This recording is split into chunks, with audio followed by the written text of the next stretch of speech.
How can a secret code keep you cool? How do you beat those wash day blues? And how do you convert a yo-yo?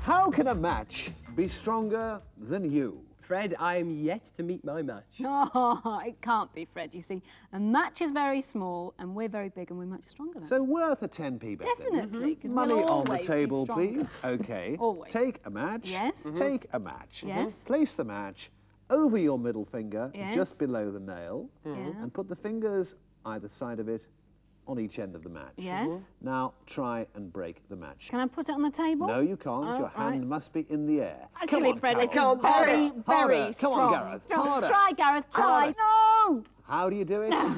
The answer is, of course, you can't do it. It's a how with no solution. But that's how a match can be stronger than you and you and you. And that's how I can win another 20p.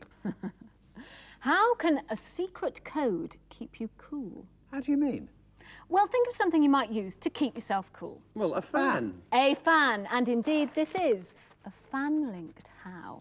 Fans have been used throughout the world for thousands of years, and here we have an absolutely beautiful array of fans. The one at the back here is made of ostrich feathers, and an ostrich feather fan was found as far back as the time of Tutankhamun in Egypt. Here we have a Chinese 100 faces fan, each face delicately painted on, and the more faces on the fan, the more prestigious it was. But this, I think, is probably my favourite. This is an Italian fan, and it looks like it's just a dressing mirror. But if you pull gently at the top, see what happens. Isn't that gorgeous? And simply to get it back to where it started, you would just pull the string delicately at the bottom. They are exquisite, but what have they got to do with secret codes? Well, 200 years ago, not only were fans extremely fashionable, but a secret language was developed for them. Now, this was entirely incomprehensible for the uninitiated, so I'm about to initiate you in my fan school. Please come with me, because I'm going to tell you about one secret language of fans. Now, a fellow called Charles Bellini developed this particular language 200 years ago, and each movement of the fan represented a number, like so. 1, 2, 3, 4, 5, and so on. Yeah, but Carol, you can't say much with just numbers. Well, no, you can't. So he then thought, well, each letter of the alphabet will be represented by a number. And so, once you learned all of that, it was quite a bit to learn, you could then do your... And it was quite simple, and in that way, you could spell out words to your beloved across the crowded ballroom. It'd take him forever, though, wouldn't it? Well, it would. So they then developed a shorthand form of the language. So if somebody were to ask you, how are you feeling today, you could say, or... And that is how a secret code could keep you cool. It's good. I'll tell you what, Toppy, let's give it a little go, shall we? Okay. You ready? Yeah. Okay then, ready? Yeah. Here we go.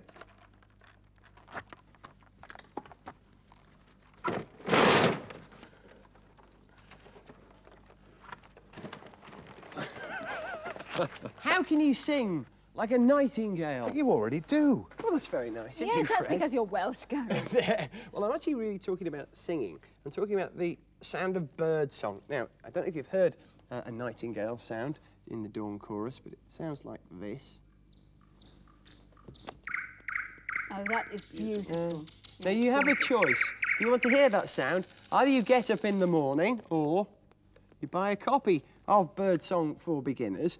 But there is actually a way that you can reproduce the sound of a nightingale. It can be done. And I've been practicing, and I should be able to do this, and I should be able to teach you guys how to do it. Now, listen carefully, Really? listen carefully. It involves pinching the nose, right? Pinching the nose, sucking and blowing at the same time, and sort of whistling. Listen.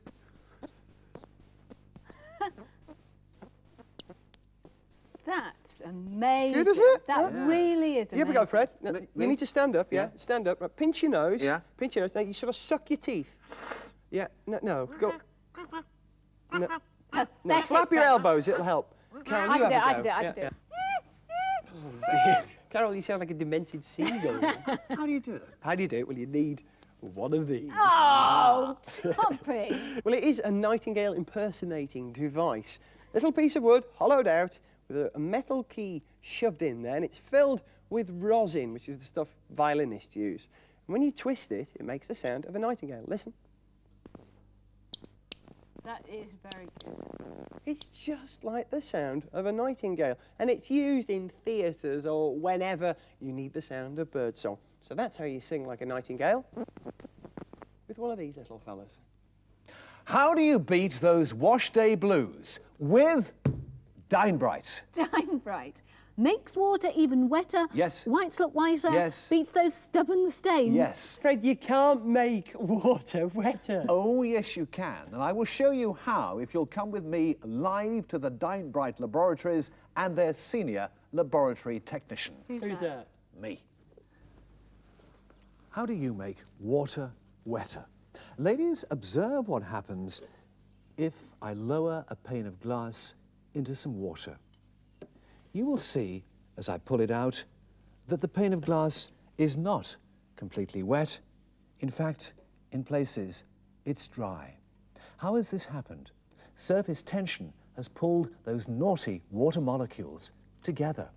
But now, watch what happens if I add the mystery ingredient. Suddenly, a dramatic change.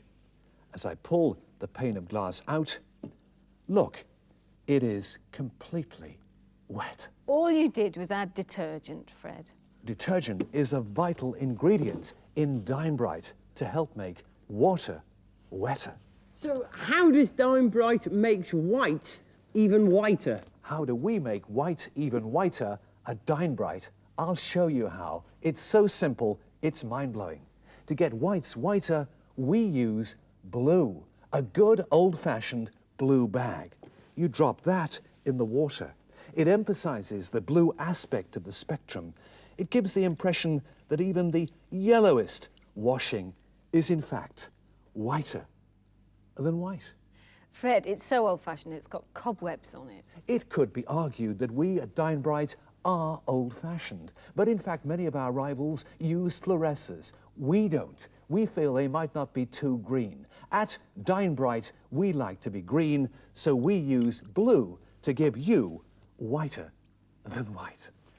So how does Dinebrite remove even the most stubborn of stains? Because at Dinebrite, we use enzymes. What are enzymes, I hear you cry? What are enzymes? Enzymes are tiny particles which speed up a chemical reaction. I can best show you this with a jar of hydrogen peroxide. If I add some liver to that, it's very interesting because the liver contains an enzyme of its own which will speed up the change of the hydrogen peroxide into oxygen and water. The bubbles there are oxygen. Watch what happens if I apply a match to them. They glow, and that's how we help to beat those stubborn stains. Are you trying to tell me, Fred, that you put liver in your washing powder? No, we at Dinebrite use, in fact, our own exclusive enzyme to speed up the change of the breakdown of those stubborn stains. So, how do you beat those wash day blues? How do you get wetter water, whiter whites, and beat those stubborn stains? You use Dinebrite. Fred, would you swap your 1 box of Dinebrite for my 2 boxes of new gas? All right. Good deal, eh? Boys, how do plants eat? Easy photosynthesis. Absolutely. Most plants eat by sucking up water and nutrients through their roots into their stalks and then taking in sunlight from their leaves, and then with a sort of photochemical reaction, they transfer that into food for growth. But what about plants which live in poor quality soil with little water and few nutrients? What do they resort to? Well, some of them eat meat. Meat. Meat. And they do that by trapping and eating insects. And they use one of two methods. One is using a sort of gluey type substance, and the other is by using a mechanism like a mousetrap. Oh, nasty stuff. Now, if we have a look at this first plant here, this is called a sundew. And you can see the beautiful long leaves of the sundew with bright purple tentacles covered in a gluey substance. Now, when the insect lands on the tentacles, it starts to wriggle around until eventually it suffocates and dies. Now, here we have another range of plants which are called pitcher plants. All three plants here are pitcher plants. And these have this type of bulbous pitcher at the bottom, together with a hood that rises and falls. And if you look at a pitcher in more detail, you'll see on the hood it will secrete nectar. Now that attracts the insect to it. The insect starts to eat. Yum, yum. I wonder if there's any more food down here. And as it goes down, it starts to fall. Now inside the pitcher are hairs pointing downwards, and those hairs make the insect fall down and make it impossible for him to climb back up again. And if we look at the bottom of here, we can see these insects which have fallen into the digestive juices at the bottom and which are being eaten by the plant. So what about plants which have mechanisms? Well, here we have a Venus flytrap. Now this is completely different to the other plants because here you have a leaf with two pads which are hinged around the centre. Now on top of each pad are very, very tiny hairs. And those hairs know the difference between an insect and a raindrop, because if I drop the maggot in there, it will start to wriggle around. And there, it closed in on the maggot, and it will crush the insect to death and eat it. And that is how some plants which live in poor quality soil get a good meal by eating meat. Terrible way to die, eaten by a cousin of a geranium. How do you convert a yo-yo? Now, yo-yos have actually been around for thousands of years and were actually originally used by Filipinos as weapons. But what do you mean, convert a yo-yo from what to what? I'll explain. Now, that is a British yo-yo, right? And that is an American yo-yo. But they're both the same. Not so, Fred. They look the same, but inside they're quite different, and I can demonstrate with this model. This is a British yo-yo. When a British yo-yo goes to the bottom of the drop, you can see that the string passes straight the way through the central spindle and will wind up every time. Easy to use. American yo-yos have the string free to rotate around the spindle, which means that the yo-yo will spin freely at the bottom of the drop, and you can do tricks. In fact, it will stay at the bottom of the drop unless you give the string a tweak, in which case it will actually wind up. You can bring the yo-yo back up to the top. So, if you want to, how do you convert your yo-yo? This is how you convert a yo-yo. Take your British yo-yo and pull the string out of the central spindle like this, right the way through. And take the end, open up the string like that into a loop. Yeah. Pass that loop over your yo-yo like so. Yeah. And you've converted a British yo-yo into an American yo-yo. It's free to spin at the bottom. Now, because it spins at the bottom, it will do tricks. This is my favourite American yo-yo. Nicely balanced, a bit of a professional yo-yo, this. And now I can do tricks like walking the dog. Come on, boy, hup. Hey, brilliant, isn't it, Carol? Fred, where you gone? Forget walking the dog. This will be walking the dinosaur, the inaugural flight of the world's biggest yo-yo. Are you ready, Carol? Yeah, I'm ready. Let her go! Okay, And up. And go twitch! Twitch her up. Oh, Oh, wow. Brilliant, that is. And down. And Twitch! Good, well done, mate. And up. This was American, converted to British. That's how you convert a yo-yo. And that's how for now. Twitch it. You got a licence for that yo-yo?